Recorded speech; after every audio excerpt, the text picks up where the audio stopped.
Bonsoir, chers amis. Merci d'être avec nous ce soir pour une séance qui va nous offrir la possibilité de faire un genre de synthèse sur le travail que nous avons fait depuis un peu plus de mois pendant cet atelier que j'ai appelé l'atelier sur notre relation avec notre soi intemporel, avec notre grande soi.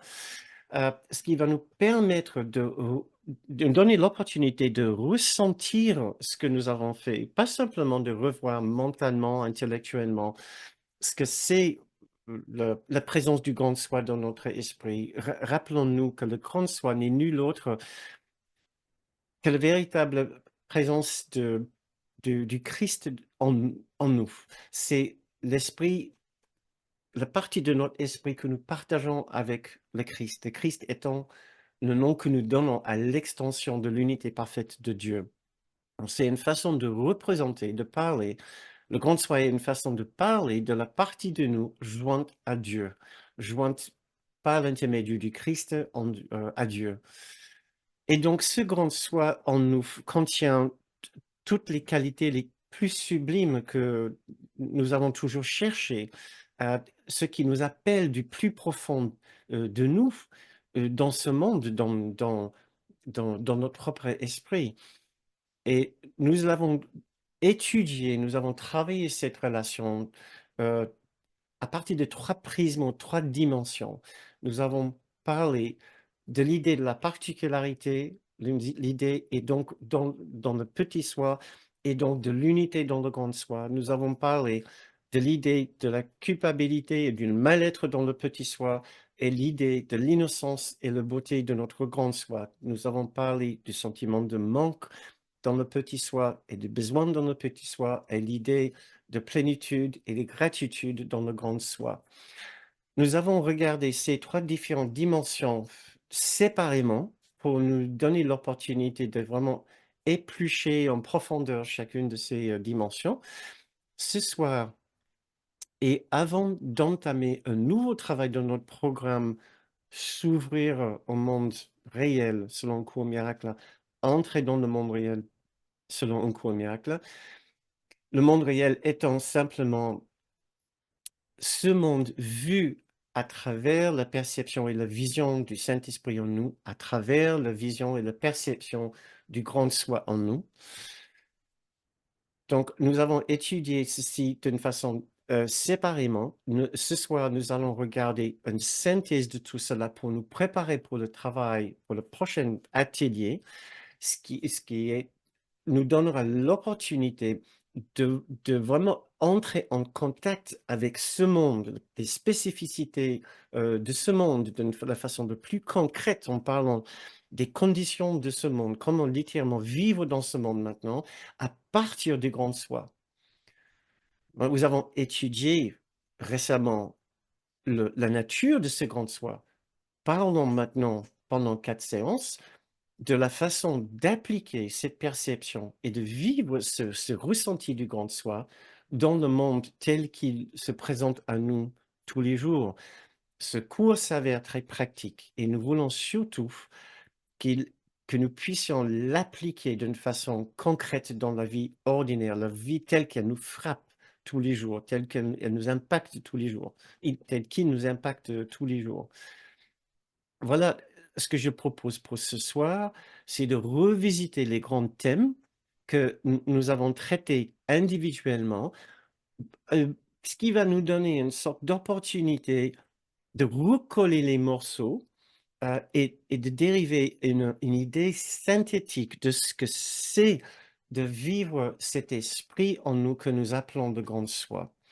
Heu, heu Et j'ai envie que cette soirée soit une invitation à commencer à ressentir ce que c'est la présence du grand soi en nous et pas juste remémoriser, se rappeler de la théorie par rapport à ce grand soi. Cela va pas nous servir maintenant. Donc objectif, pendant les 4-5 séances qui nous restent, c'est vraiment mettre en pratique et commencer à ressentir ce que cela veut dire vraiment de vivre dans ce monde d'une façon complètement différente. Parce que d'une chose, nous sommes sûrs, c'est que le grand soi en nous, le Christ en nous, vit dans ce monde, mais d'une façon très différente de nous quand nous le vivons à travers notre petit soi. C'est ce que nous allons explorer ce soir. Nous allons revenir dessus. Qu'est-ce que cela veut dire de vivre dans ce monde à partir du grand soi? Donc, nous avons, juste pour le rappel, nous avons vu récemment, nous avons, nous avons vu que le grand soi en nous est une identité parfaite, celle du Christ, qui est d'une nature parfaite, celle du Christ, celle de l'innocence et de la beauté. Donc, premièrement, nous avons vu une question d'identité. Deuxièmement, nous avons vu une question de qualité ou de la nature de ce grand soi. Troisièmement, nous avons vu que cette présence de cet esprit du grand soi est une genre de maison de trésors, une maison pleine de trésors, les trésors de Dieu, les dons de Dieu. Et une fois entré dans le silence et la présence de ce grand soi, nous pouvons ressentir l'abondance de ce Dieu à la place du manque que nous ressentons dans le petit soi. Donc, la façon de dire de la façon plus synthétique, la façon dont nous allons bientôt vivre ici dans le monde réel à partir de notre grand soi sera avec une absence de doute par rapport à notre réalité, une absence de différence par rapport aux autres et un sentiment de profonde unité et de similitude et union avec les autres. Nous allons bientôt ressentir l'absence totale de jugement euh, euh, et d'accusation et une absence totale de souffrance. À la place, nous allons ressentir un sentiment profond de paix, d'innocence et de pardon.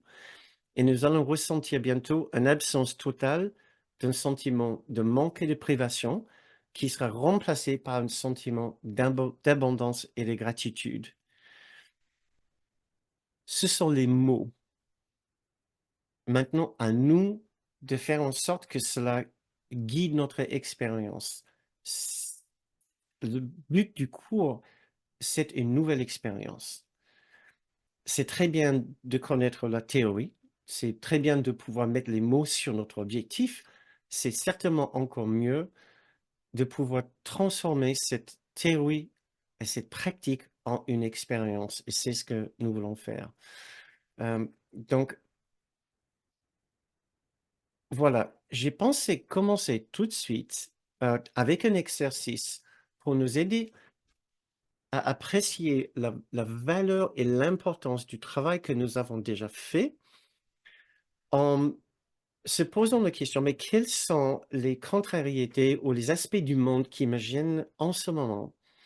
Parce que ces événements, ces conditions, ces situations ne peuvent gêner que notre petit soi, du fait que notre grand soi intemporel n'est pas gêné par les conditions de ce monde, n'est pas gêné par les événements dans ce monde. Il les comprend différemment, et notre grand soi est lié au Christ en nous, et le Christ en nous est au-delà des conditions dans ce monde. Si nous sommes gênés, c'est parce que un événement ou une situation, condition dans le monde nous a frappé dans le petit soi sur l'une de ces trois dimensions dont je viens de parler, sur la question de la particularité de l'identité, sur la question de la souffrance et du mal-être de séparation que nous appelons la culpabilité, ou sur la question du manque et de la privation. Chaque événement qui nous dérange nous, nous tape sur les nerfs, les tape sur les nerfs de l'ego, les tape sur les nerfs du petit soi, selon ce schéma de trois dimensions ou de trois aspects du petit soi. Donc, ce que je propose pour ce premier exercice, c'est ensemble, nous allons réfléchir à une, deux ou trois situations dans ce monde et nous allons essayer de voir quel aspect de l'ego est activé de ces 3 dimensions, de ces 3 aspects de l'ego, quel aspect de l'ego est activé dans telle ou telle situation. Donc si vous avez envie de m'aider à déterminer ces 3 situations qui vont nous servir comme une étude de cas, si vous voulez, heu, ça sera avec plaisir. Vous pouvez proposer un événement de situation en condition qui vous a frappé récemment, qui vous a causé du chagrin ou qui vous a, contrarié, qui vous a causé un conflit intérieur. Vous pouvez le mettre dans le fil de chat et par la suite, nous allons essayer de décortiquer ensemble. Si nous manquons de temps pour nous avancer un petit peu, je vais peut-être, nous accélérer en nous donnant quelques idées, quelques clés. Heu, donc, et cela va nous aider tout de suite à comprendre le travail que nous avons fait et pourquoi nous faisons ce travail. Pourquoi c'est tellement important. Je crois que la chose la plus difficile avec le cours, aussi bien qu'avec n'importe quelle autre spiritualité, c'est que la puissance du déni, la puissance du common lundi, la puissance de, hem, heu business as usual, les affaires comme d'habitude de l'ego, font en sorte que nous ne rendons pas compte de combien nous sommes complaisants dans notre façon de vivre avec l'ego, vivre avec le petit soi, au lieu de prendre la main de notre grande soi qui voudrait nous élever au-dessus de notre mal-être, de notre chagrin, de notre colère, de notre irritation, de notre tristesse, de notre peur, de notre culpabilité. Nous laissons aller. Nous laissons aller et c'est nous dans une sorte de complaisance, puisque c'est pas assez douloureux. C'est uniquement quand c'est particulièrement douloureux que nous disons: «Enfin, il va falloir que faut que ça s'arrête maintenant» et nous revenons vers notre spiritualité, vers nos livres, vers nos exercices, vers notre pratique. Mais une fois que notre esprit se stabilise un petit peu, il retrouve une sorte de mal-être supportable et c'est ça que nous voulons changer. C'est une façon de planer dans la dualité, de planer dans le mal-être de ce monde, sans nous rendre compte que nous sommes en train de sacrifier une expérience absolument extraordinaire de paix, de bonté, d'amour, de tendresse et d'éternité. Donc, c'est pour cette raison-là que je propose cet exercice. C'est pour nous donner une opportunité de vraiment nous rendre compte, mais tiens, effectivement, il y a cette situation-là, telle ou telle situation qui m'a dérangé. Épluchons ensemble ce que c'est la vraie cause de cette situation-là qui vous a dérangé. Donc, hem, j'ai une première suggestion de la part de Brigitte qui dit: «Cela me met hors de moi lorsque les ouvriers municipaux rasent les coquelicots sur le bord des chemins, prétextant que cela fait plus propre et que ce sont les ordres». Quelle ineptie, écologique. Voilà, ça commence fort. D'accord, merci Brigitte. Épluchons. Donc je pense que vous connaissez tous peut-être l'idée de de cette contrariété. Cela vous dérange, ou cela vous dérange un peu, moyennement. On peut comprendre le sentiment de Brigitte. Maintenant, Bridget, pardon. Dites-moi, est-ce que vous avez des idées pourquoi un tel genre de situation peut nous déranger, selon notre modèle de particularité, culpabilité, souffrance et manque? Quels sont les aspects ici? Est-ce qu'une fois que nous avons identifié les aspects, nous serons sur la piste de la guérison? J'ai tout de suite mes idées, mais je vous laisse le temps de réfléchir. Souvenez-vous que quand on a parlé de particularité, nous avons aussi parlé de l'ego qui veut établir et renforcer les différences entre nous et d'autres personnes. Ça fait partie de sa stratégie de maintenir le petit soi dans notre esprit comme quelque chose de très vivant et de très réel et très vif. Quand nous avons parlé de culpabilité, nous avons parlé de souffrance, et de mal-être, nous avons parlé du besoin de voir le la faute ou la responsabilité pour le mal-être de ce monde sur la tête d'autres personnes. Hem, nous avons parlé aussi d'un sentiment de manque, de pénurie et de privation. Personnellement, je vois un ensemble de ces différents facteurs dans le cas que Brigitte nous a proposé ici. Donc juste pour travailler avec cela dans un premier temps, puisque je ne vois pas encore d'autres suggestions. Hem, pour moi, tout d'abord, il y a une idée de manque, de privation, de pénurie.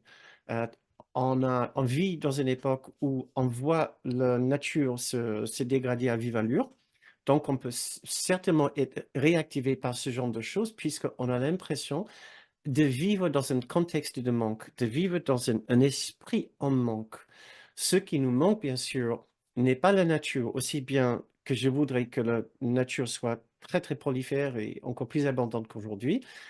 Le ressenti ou le sentiment de manque n'est pas à cause de ce qui se passe dans la nature, c'est à cause d'une condition intérieure qui vient de l'idée qu'en nous séparant de Dieu, nous sommes emprisonnés dans un monde de manque. Or, à l'intérieur de nous, nous pouvons retrouver toujours ce lien vers ce sanctuaire intérieur. Et ce sanctuaire intérieur est toujours dans un état d'abondance, là où nous pouvons trouver une expérience de cet extraordinaire amour et pardon de Dieu. Hem, un autre aspect de cette question pour moi est, hem, est l'idée que le monde de la séparation est réel et puisque c'est réel, il faut qu'on le maintienne dans le meilleur état possible, surtout en ce qui concerne la nature. Aussi bien que moi aussi, je suis très attaché à la nature, j'y vais à la campagne.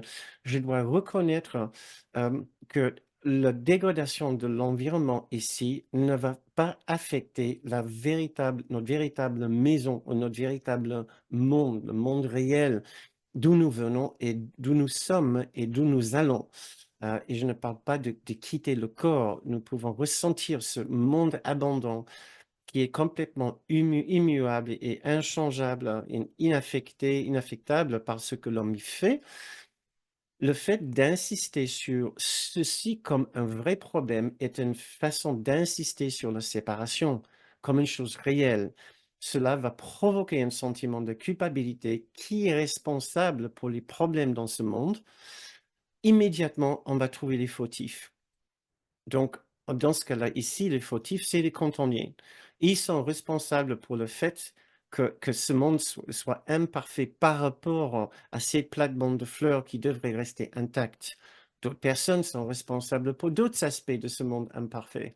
Mais si je peux nous rassurer, ce monde imparfait, même avec les coquelicots et les marguerites qui sont restés sur le bord sur ce talus, ce monde est imparfait et nous allons trouver simplement d'autres raisons de nous fâcher contre d'autres personnes. C'est la façon d'être du petit soi, d'être fâché, d'être irrité, de se sentir une grande injustice et de vouloir démontrer la différence entre nous et les autres. Tellement ce sentiment est puissant de mal-être, nous ne le supportons pas. Nous devons c'est immédiat, bien sûr, c'est impossible à arrêter dans le petit soi. La seule chose que nous pouvons faire, c'est de faire un choix de mettre le petit soi de côté et de choisir la paix du grand soi. C'est la seule chose que nous pouvons faire. Et c'est ce que nous avons exploré depuis plusieurs semaines maintenant. Heu, donc si nous identifions la vraie cause de notre ressenti, pas la cause de la situation extérieure, mais la cause de notre expérience par rapport à la situation extérieure, en l'épluchant selon ces 3 dimensions, est-ce qu'il y a un aspect de particularité? Oui, je vois une grande différence entre moi et l'autre personne. Je ne suis pas comme ça, je ne ferai pas ça. Donc impossible pour me sentir dans une unité une grande amitié, fraternité avec cette personne, ce qui sert parfaitement bien mon ego. Je vois des aspects de culpabilité, de mal-être, du fait d'avoir rendu ce monde très réel, un monde de grande imperfection, et de ressentir beaucoup de tristesse pour ce manque d'imperfection. là, il y a une imperfection, la nature se dégrade à vive allure, et cela à cause de certaines personnes, qui sont incapables d'apprécier, la nature de cette crise, la nature de et la valeur de la nature. Je vois aussi un aspect de manque, hem, dans le sentiment que quelque chose nous a été enlevé en tuant ces fleurs sauvages.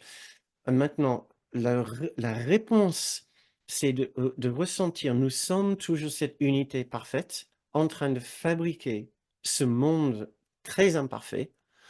Heu donc on peut ressentir une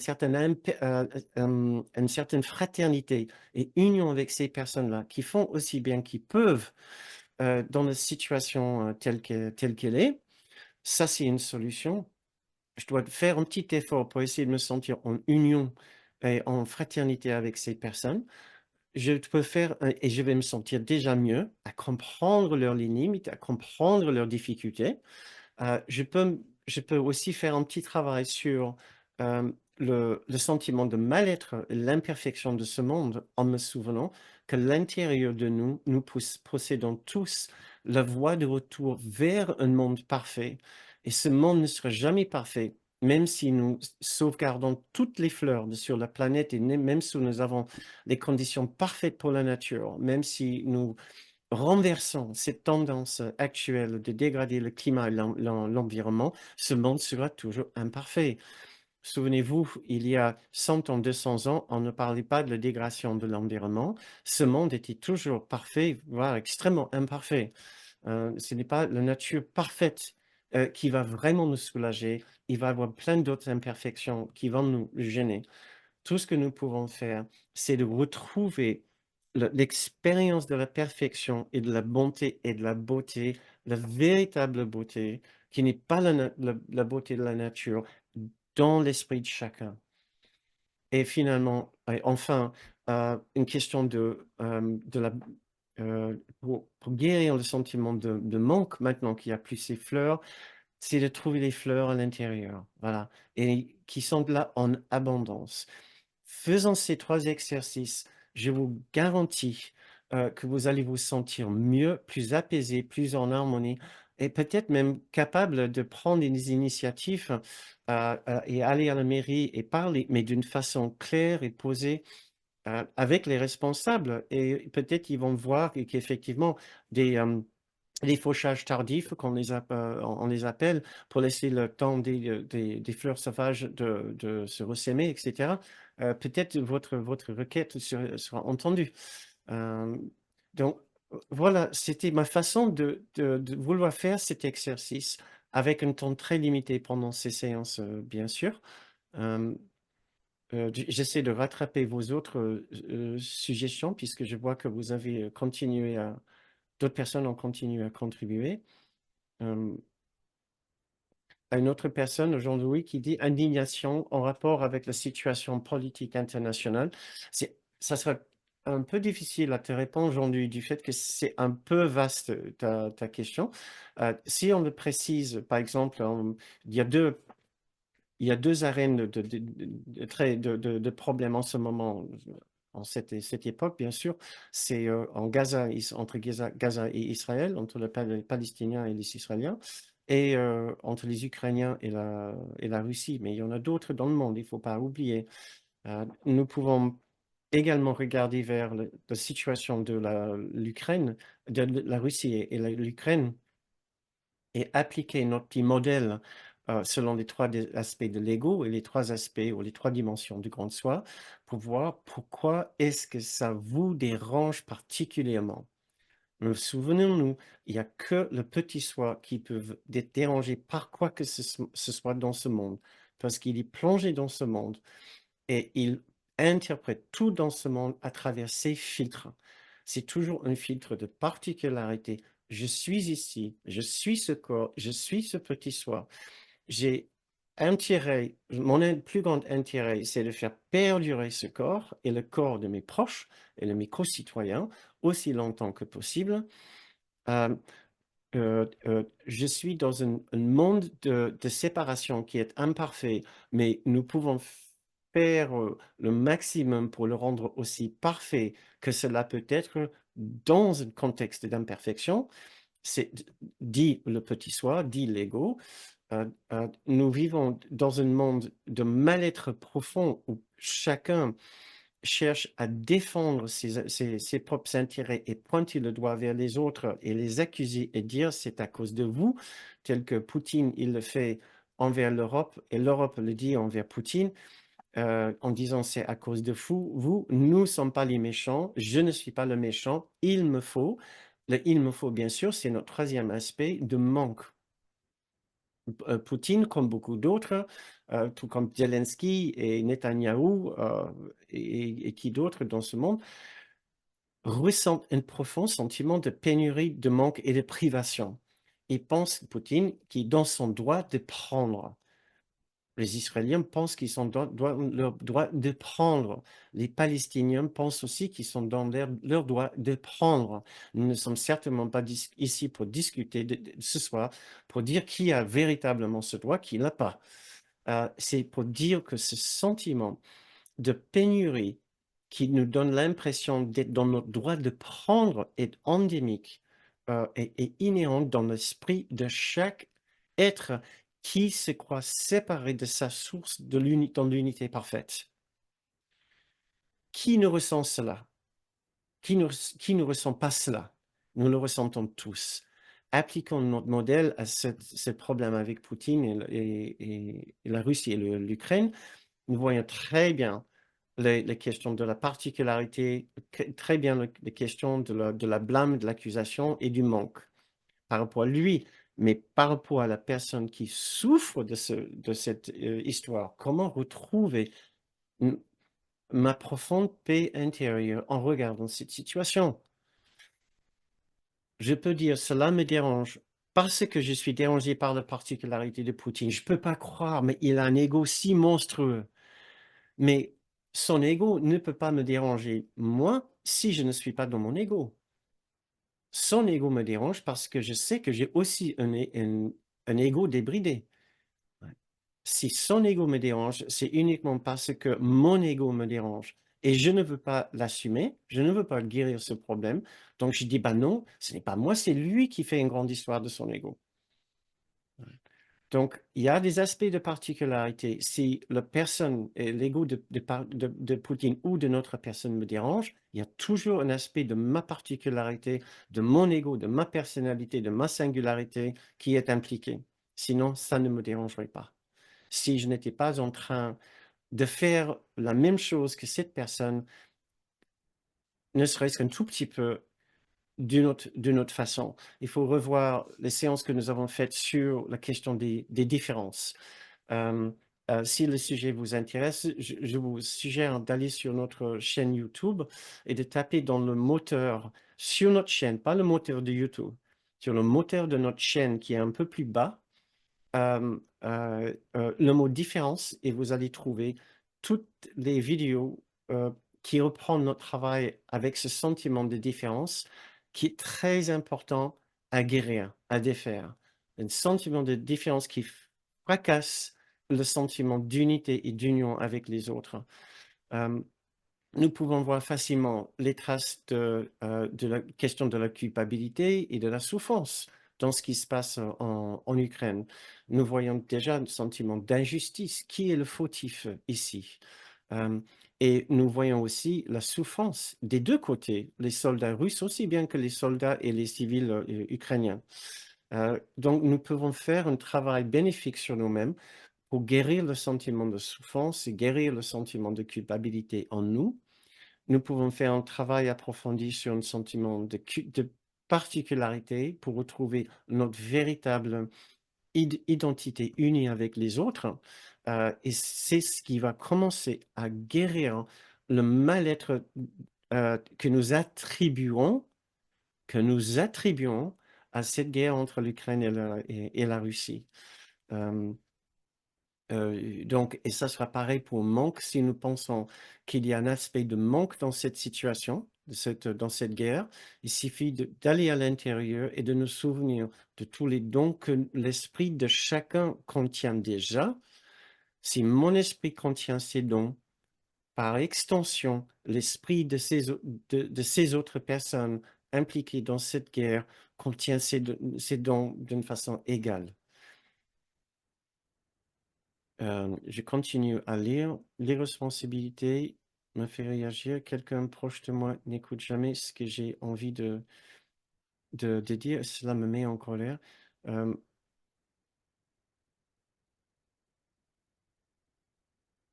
euh, Quelqu'un proche de moi n'écoute jamais ce que j'ai envie de dire et cela me met en colère. Très bien, merci pour cette suggestion, parce que je pense que tout le monde peut comprendre cela. Et je voudrais bien nous guider tout de suite vers la particularité. Ça tombe pile poil dans le domaine, dans cette dimension de particularité, puisque c'est la particularité en nous qui a besoin d'être respecté, qui a besoin d'être entendu, qui a besoin d'exister à travers nos paroles, à travers notre présence devant les autres. Nous doutons tellement de notre existence dans le petit soi, pour une bonne raison, c'est que, comme nous avons déjà dit, le petit soi est purement une construction mentale et n'a aucune réalité ontologique. C'est quelque chose que nous avons fabriqué et nous devons continuer à le maintenir avec les efforts de faire reconnaître notre spécificité, notre singularité, avec les paroles, avec nos gestes, avec nos actes, avec notre look, avec la reconnaissance de notre corps. Euh, et c'est terrible de nous sentir ignorés, de nous sentir mal respectés, d'avoir l'impression de ne pas exister. J'ai parlé avec un ami récemment. Il était confronté à une situation qui, pour moi, me semblait vraiment très, très anodine, mais pour lui, l'avait mis absolument hors de lui. Et pourquoi? C'est parce que comme il criait, il a dit: «Mais c'est comme si je n'existais même pas». C'est exactement ça. Je n'existe pas. Pour eux, je n'existe pas. Et il a dit: «Je déteste ça». Il était évident qu'il était très, très énervé, par la situation. Et il n'arrêtait pas de dire: «Comme si je n'existais pas». Maintenant, j'aurais aimé lui dire, c'était pas possible, qu'en fait, ce n'est pas les autres qui lui donnent l'impression de ne pas exister, c'est l'ego. Quand nous inscrivons dans dans les démarches de l'ego, quand nous adhérons, aux promesses de l'ego, nous allons finir avec un sentiment de ne pas exister, d'être complètement vidé d'identité, vidé de sens, vidé de vie. Vidé de réalité. Et donc, la façon donc nous avons trouvé pour compenser de ce sentiment de vide existentiel ou ontologique, c'est de faire en sorte que les autres, surtout nos proches, nous reconnaissent. Euh, et, et voilà, je pense que ce que vous avez dit trouve sa racine vraiment dans ce sentiment. euh, euh, D'avoir du mal à ressentir que vous avez une existence à part entière de ce que cette personne vous écoute, ne vous écoute pas. Vous êtes entière euh, et vous êtes complète telle que vous êtes, que les autres vous écoutent ou pas. Euh, vous avez une existence, vous avez une identité qui est déjà garantie. Euh, et vous pouvez retrouver la trace de cette identité en revenant en silence et dans le calme vers votre propre sanctuaire intérieur, en essayant de prendre contact avec une présence en vous qui va vous aider de la façon la plus douce de vous sentir profondément reconnu, connu, valorisé, identifié, euh, qui va vous donner ce sentiment de réalité, d'avoir été écouté et entendu au plus profond de vous. Vous êtes écouté et entendu de la façon la plus importante et réelle. Ce n'est pas parce que les autres écoutent ce que nous avons à dire qu'à la fin, nous allons vraiment nous sentir comblés. Combien de fois est-ce que nous l'avons fait et Et encore à la fin, nous avons presque besoin de continuer et à parler, juste pour nous entendre parler, entendre le son de notre voix pour exister, parler pour exister, être écouté pour exister. Et c'est toujours, nous sommes toujours en échec. Ça ne marche jamais vraiment. Parce que ça ne peut pas marcher. Et nous devons répéter l'exercice plus tard dans la journée ou le lendemain ou la semaine d'après. Nous devons trouver quelqu'un qui peut nous écouter. Donc, je vous suggère de vous entraîner à ne pas écouter, à même pas parler, et de voir si vous ne pouvez pas trouver une façon de vous sentir entièrement reconnu et entendu, mais dans la profondeur de votre esprit. Essayez ce petit exercice. Euh, euh, Très bien. Je pense que je trouve l'exercice très, très intéressant. Ça prend du temps pour vraiment éplucher et vraiment décortiquer chaque situation selon les trois dimensions de l'ego et les trois dimensions de notre grande soi, pour voir pourquoi est-ce que ces situations nous dérangent et comment est-ce que nous pouvons guérir aspect par aspect, dimension par dimension, notre mal-être.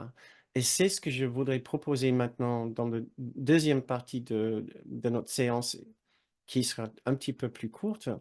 Euh, c'est de faire quelques petites méditations, nous souvenir,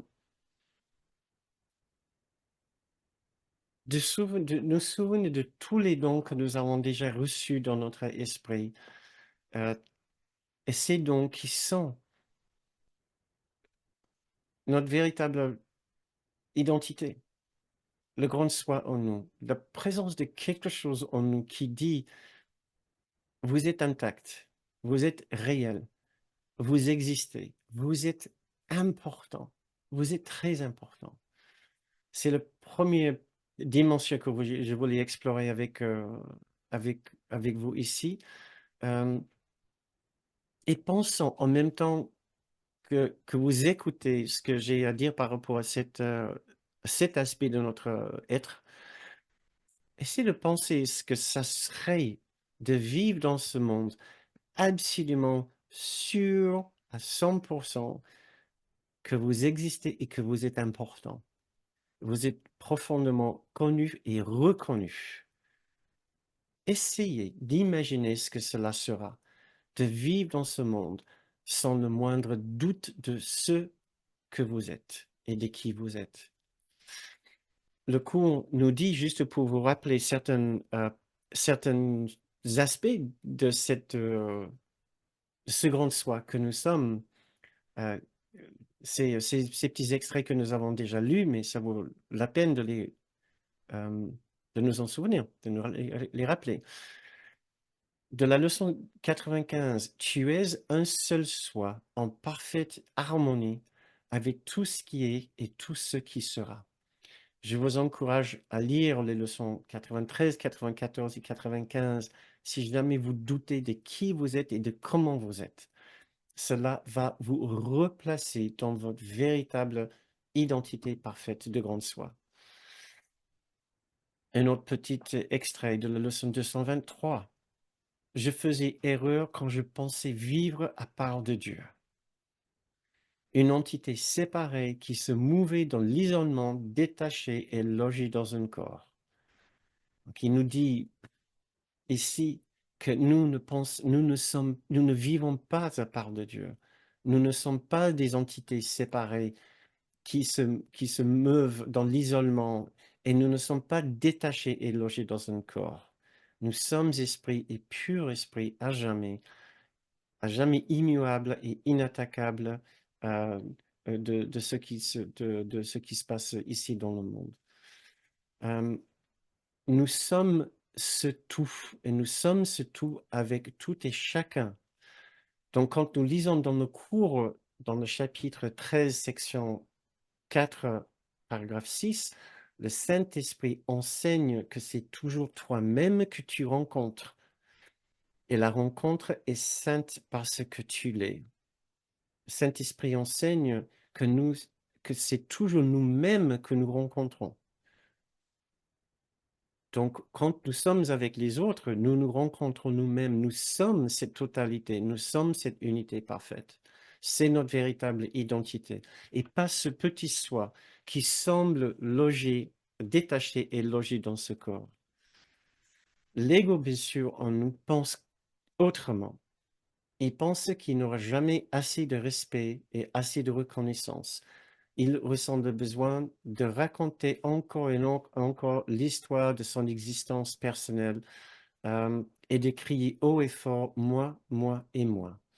Euh, euh, il déteste qu'on nous prend pour les imbéciles, pour les idiots, ou qu'on les ignore. Il a besoin d'exister, mais toujours à travers le petit soi. Ce petit soi, comme nous avons dit, est une construction mentale. Il n'a pas de véritable substance ou réalité, ce qui est une nouvelle extrêmement dure pour notre ego, mais ce qui est une baume pour notre esprit décideur, pour le grand soi en nous, qui n'attend qu'une chose, c'est nous reconnaissons notre véritable réalité au sein du Christ. Euh, nous avons tous un besoin d'exister et de reconnaissance. C'est simplement, nous nous sommes trompés de source. Les autres sont aussi, occupent un petit soi aussi éphémère et inexistant que le nôtre, aussi insignifiant que le nôtre. Pourtant, c'est chez eux que nous allons euh, pour de la reconnaissance de notre propre soi illusoire. Comme je vous avais déjà dit, c'est un très mauvais plan pour retrouver de la reconnaissance. Que je demande de la reconnaissance pour mon soi illusoire, à qui est-ce que je le demande? À d'autres soi illusoires. Quelque part en moi, je sais que ces sois sont illusoires, surtout quand je plonge mon nez dans un livre comme un cours en miracle et je ressens un vrai soi, le grand soi. Là, c'est un soi. Par rapport à ça, tous nos petits jeux ensemble, ça disparaît en puissance ou en importance. Nous avons besoin de reconnaissance et d'existence, mais nous l'avons déjà à l'intérieur de nous. C'est là où nous devons nous trouver. Donc, j'aimerais bien juste nous demander de fermer les yeux, pas vraiment pour faire une longue méditation, mais juste pour nous rappeler quelques instants, pour essayer de nous rappeler la véritable source de notre identité et de nous souvenir de là où nous pouvons le trouver.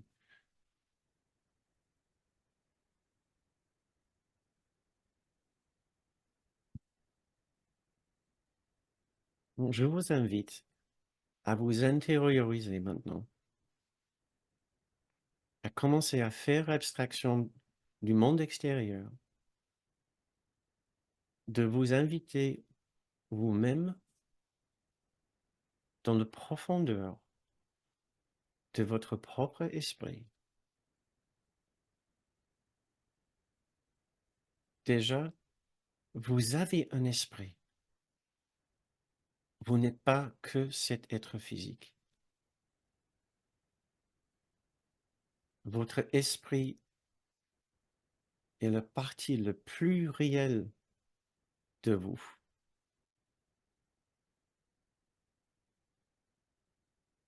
Votre esprit est la seule partie vraiment réelle de vous.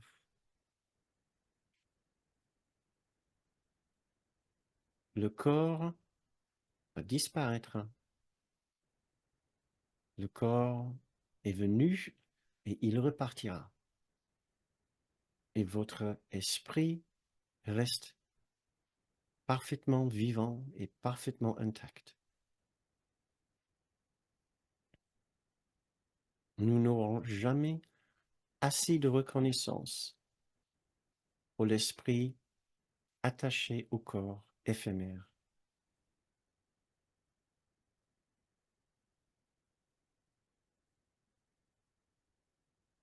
Mais de la reconnaissance pour notre esprit, un sentiment de réalité de cet esprit, nous pouvons le trouver quand nous le voulons, simplement en retournant dans la profondeur de notre silence intérieur.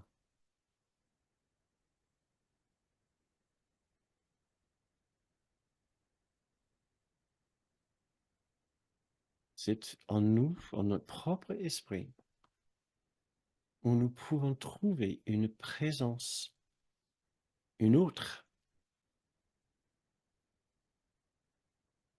chaleureux et aimant, qui nous rassure que nous sommes réels, nous sommes très importants et nous sommes aimés et chéris au-delà de tout ce que nous avons pu imaginer. Cette présence qui nous rappelle que notre place est au sein du ciel de Dieu.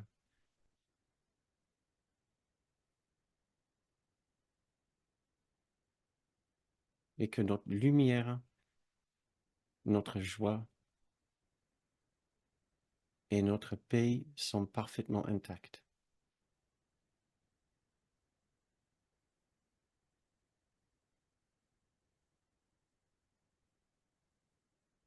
Au sein de notre propre grande soi, nous sommes parfaitement reconnus, aimés, entendus, appréciés et respectés.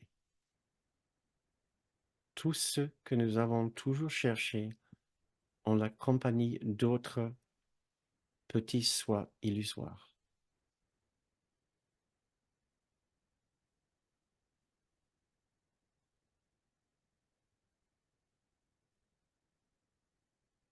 Et je pose la question ici.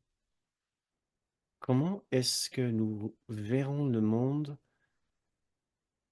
une fois de retour dans l'esprit de notre grande soi intemporelle, en ressentant profondément notre réalité et notre identité au sein du Christ? Notre réalité et notre identité au sein de la grande famille des anges, au sein des bien-aimés de Dieu, sans le moindre besoin d'être reconnu ou respecté ou connu ou d'être important ou d'avoir un rôle particulier à jouer. Comment serions-nous dans le monde une fois que nous avons regagné la conscience de notre grande soi?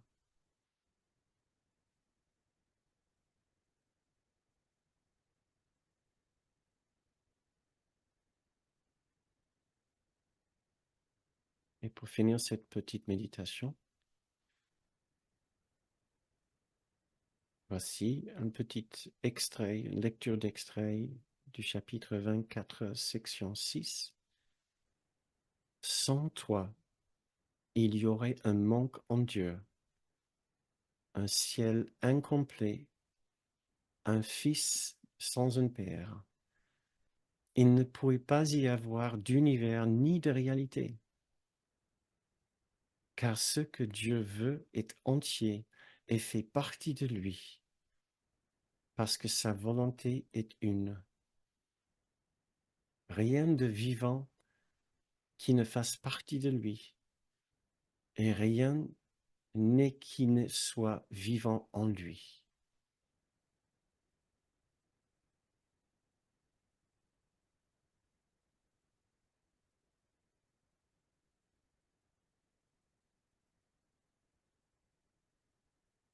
Eh bien,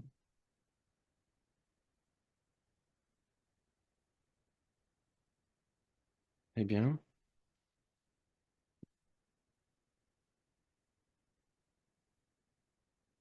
c'est difficile de sous-estimer le changement que cela va produire en nous une fois que nous avons regagné la conscience de notre grande soi et nous avons compris, nous sommes aimés, reconnus et connus et valorisés tels que nous sommes, sans le moindre besoin de chercher la reconnaissance chez les autres. Euh, et voici pour le deuxième aspect, la question de l'innocence. Le grand soi vit dans un état d'innocence, de beauté et de perfection, sans la moindre question par rapport à sa qualité, par rapport à sa nature. Nous pouvons dire qu'il vit dans ce monde dans une condition de, de non-imperfection, de non-culpabilité et de non-souffrance.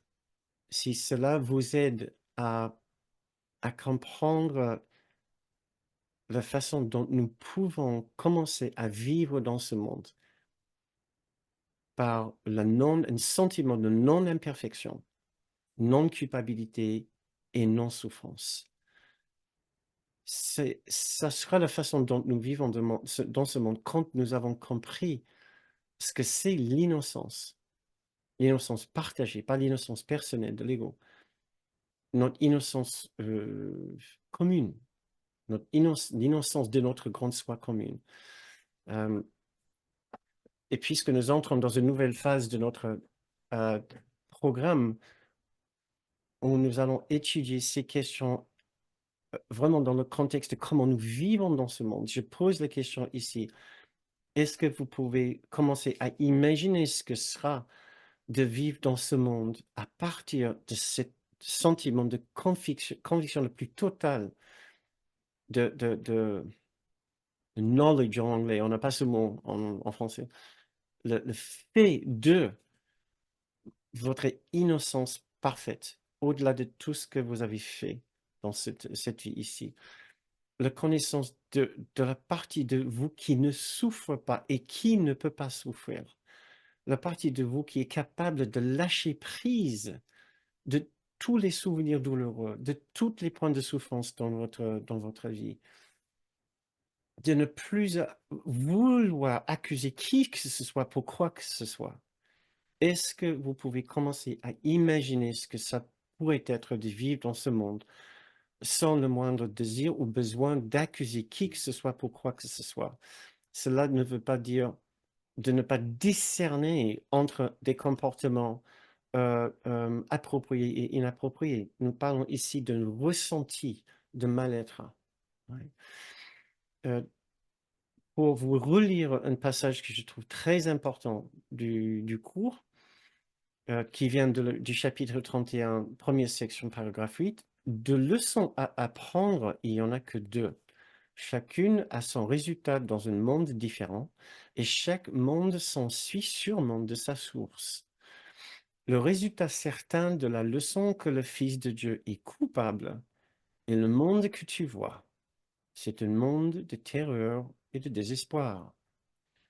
C'est le monde tel que nous l'éprouverons si nous gardons une conviction de culpabilité, ce qui est l'un des aspects, les trois aspects du petit soi, de l'ego. Maintenant, pour contraster avec le grand soi, voici ce que le cours nous dit. Le résultat de la leçon que le Fils de Dieu est non coupable ou innocent est un monde dans lequel il n'y a pas de peur, où tout est éclairé d'espoir et scintille d'une douce amabilité. C'est ça la promesse de notre grand soi. Revenons vers le grand soi et, et comprenons la pureté de cet être, qui est toujours dans un état de pureté, qui n'a pas besoin de se rattraper, de se racheter. Il est comme ça. L'ego ne sera jamais parfait. Le grand soi n'a jamais besoin de prouver sa perfection.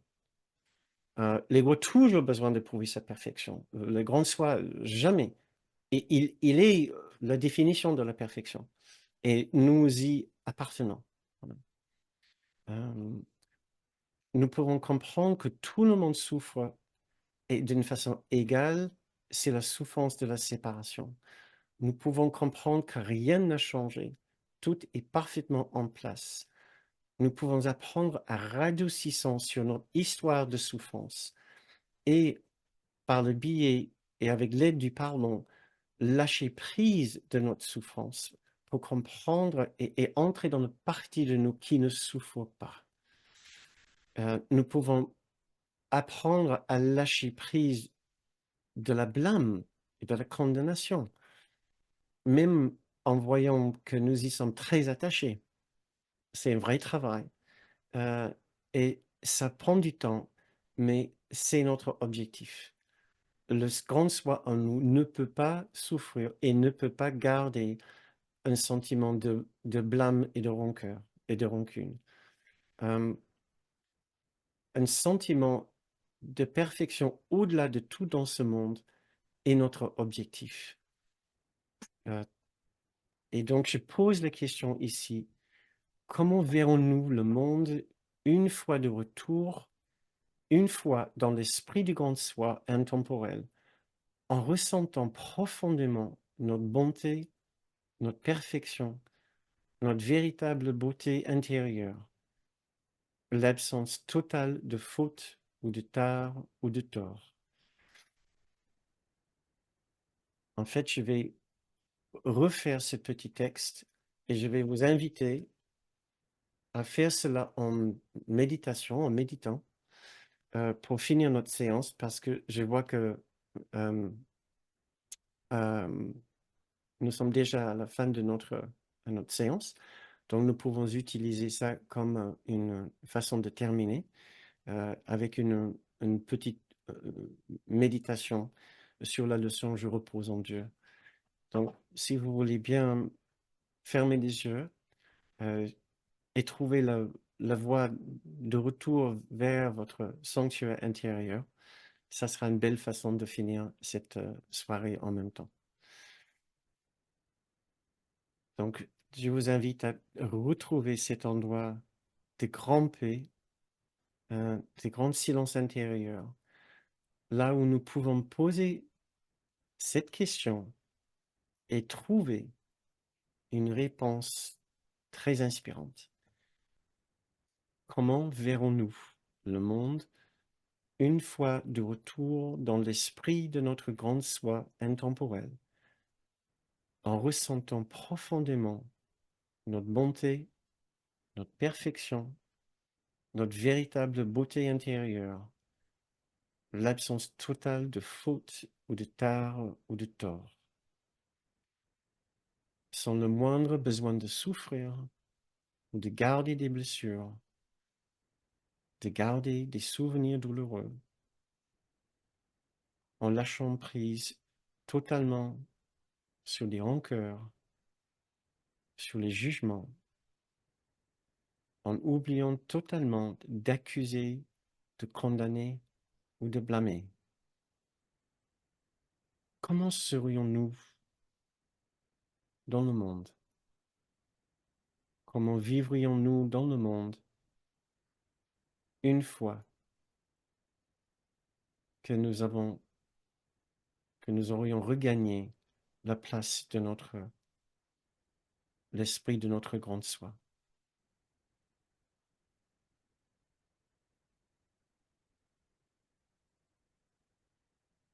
Je repose en Dieu. Cette pensée t'apportera le repos et la quiétude, la paix et le calme, la sécurité et le bonheur que tu recherches. Je repose en Dieu.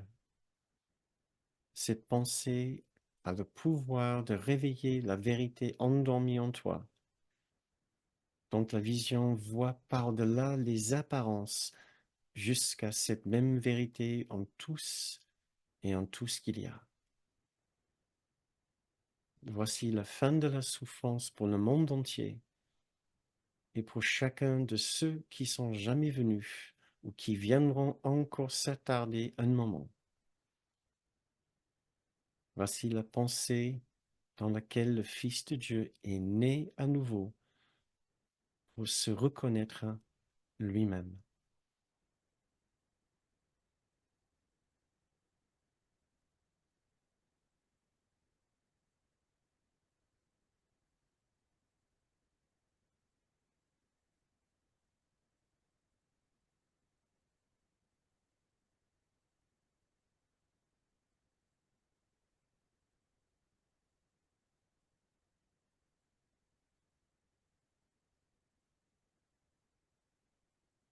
bien.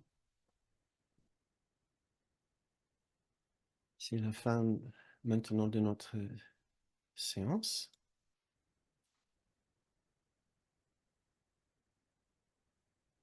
Merci, merci beaucoup d'avoir assisté à cette séance. Merci aussi à tous ceux et toutes celles qui ont regardé ceci en replay. Merci d'avoir regardé. Merci surtout d'avoir participé dans cette démarche de bien-être, de profond bien-être. Comme nous lisons ailleurs dans le cours, Dieu est profondément reconnaissant pour tous les efforts que nous faisons pour le retrouver. Nous lisons aussi que Jésus est profondément reconnaissant pour tout ce que nous faisons, pour clarifier les obstacles, pour réduire et faire disparaître les obstacles dans notre esprit. Cela a vraiment un effet sur l'ensemble de l'unité que nous sommes. Voici donc, entrons dans la deuxième partie de notre séance ce soir. Et voilà. Juste pour le petit rappel, nous sommes le 3 juin, donc au début du mois. Nous sommes soutenus uniquement par vos contributions pour pouvoir formuler et produire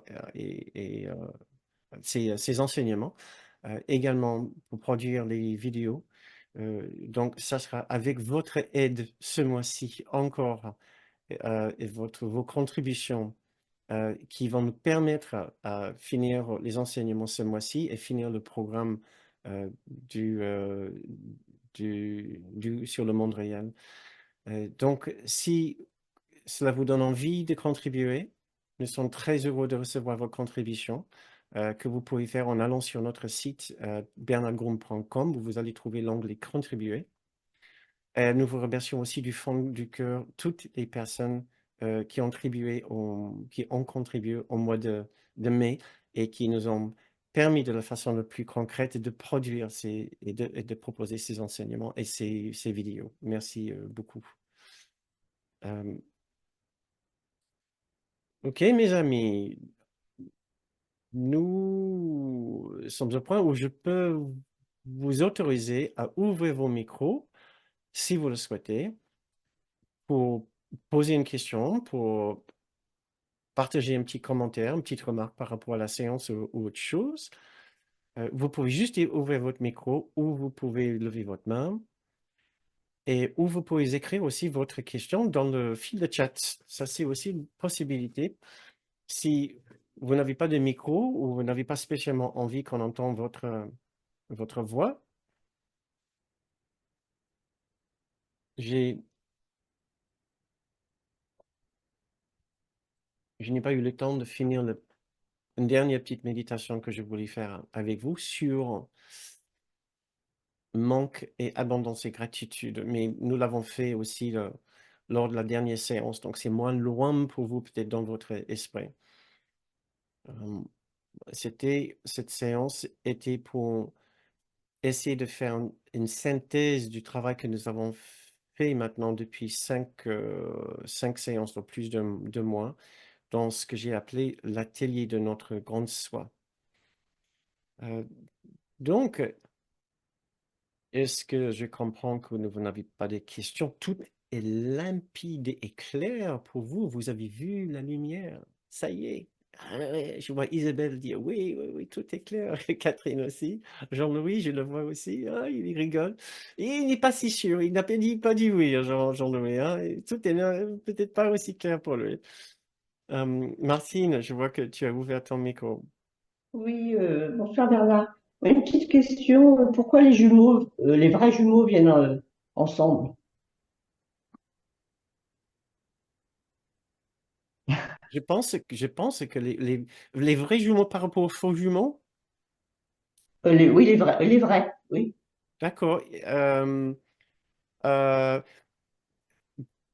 je pense que les faux jumeaux peuvent aussi avoir j'imagine que qu'il y a une différence entre les deux. Je pense que des questions peuvent se poser aussi pour les faux jumeaux, mais je vois pourquoi, dans le cas des vrais jumeaux, la question peut se poser. Moi, je ne sais pas. Ça, c'est ma réponse la plus franche et honnête. Mais je peux imaginer que c'est peut-être parce que ça peut donner un autre travail sur l'idée de ne pas être séparé et différent d'autres. J'essaie de m'imaginer dans la situation d'avoir un frère jumeau, un vrai frère jumeau. Euh, J'imagine que ça pourrait permettre à faire un travail plus nuancé sur l'idée que nous ne sommes pas différents les uns des autres et que nous ne sommes pas séparés. Nous ne sommes, voilà. Euh, En dehors de ça, pardon, en dehors de ça, je ne suis pas exactement sûr. Peut-être vous pouvez me le dire. Vous avez c'est votre situation, Martine? Ouais, j'ai deux petits-enfants qui sont jumeaux, mais c'est des vrais. D'accord. Je ne sais pas. Est-ce que vous avez une idée de ce que cette condition d'être d'une fratrie ou d'une sororité, d'une vraie sœur ou sœur jumelle ou frère jumeau, qu'est-ce que Bah, ça peut emmener? mais c'est bon, c'est vrai qu'ils ont une identité qui est un peu différente, mais c'est vrai que par contre, ils sont toujours impactés l'un dans l'autre pour se rassurer, D'accord. mais Je, bon, et c'est vrai qu'ils sont pas toujours forcément d'accord aussi. Alors donc, c'est pour ça que je me demandais, c'est au niveau de, ah c'est oui, pour avoir l'esprit réuni hmm, dans l'union du grand soi ou... je pense pas. Je pense que chaque enfant dans qui fait partie d'une fratrie de vrais jumeaux peut ressentir son ego d'une façon extrêmement distincte par rapport à son frère. Je pense il y a pas de confusion là, peut-être au contraire, ça va lui donner encore plus envie de se distinguer de par la différence d'ego, du fait qu'il peut pas trop se distinguer par son apparence. Euh, les deux, j'imagine, ont vraiment leur propre personnalité. Donc,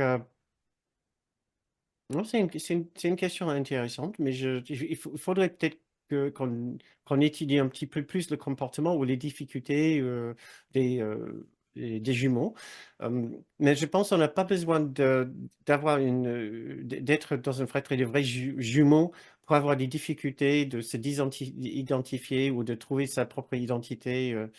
Je pense que à la fin, je pense qu'on est face tous aux mêmes difficultés.